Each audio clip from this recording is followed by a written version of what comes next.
Ibaze uko byaba bimeze buri muntu wese abasha kureba mu bitekerezo bya mugenzi we, agasoma neza ibyo yibwira mu mutima nkaho ari we ubwo uri kubitekereza. Imana yita kuri buri kintu cyose dukora, yita kuri buri kintu cyose dutekereza nta kiyisobwe, binyura imbere yayo bitwikuruwe nk'ibyambaye ubusa. Isomo ry'uyu munsi riratangaje koko, rigiye kutubwira ukuntu tunyura imbere y'Imana ibikorwa byacu ibireba neza kandi nta na kimwe kiyisoba. Yita kuri buri wese, yita ku mukene nk'uko yita ku mwami wicaye ku ntebe y'ubwami. Ikaze. Uyu munsi niba ari ubwa mbere tubanye, ibuka gukora subscribe, usharinge n'abandi. Wibuke kwandika comment kuko burya iyo dukomeje kuganira biba byiza.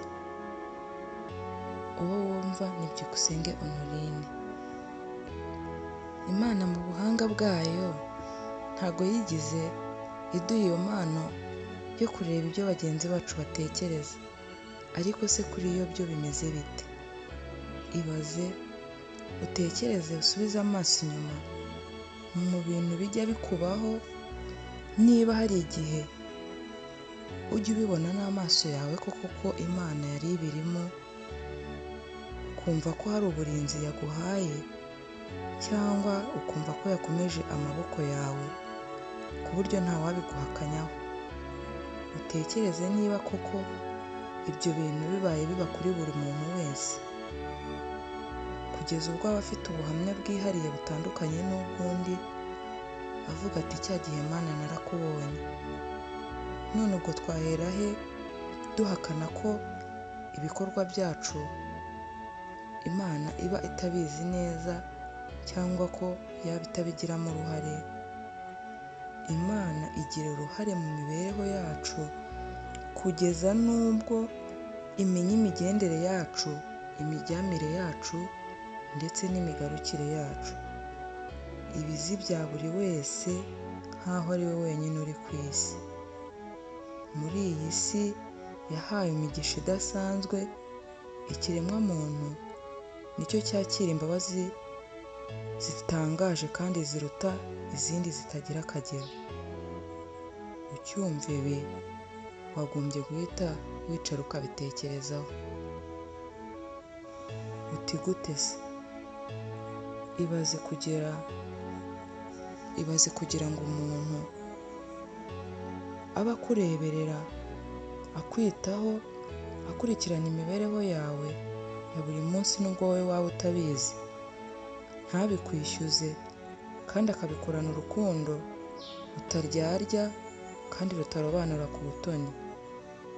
Nta kintu na kimwe gishobora kuba mu ijuru cyangwa mu isi Imana itabyemeye. Ireberera umukene kimwe n'umwami wicaye ku ntebe y'ubwami.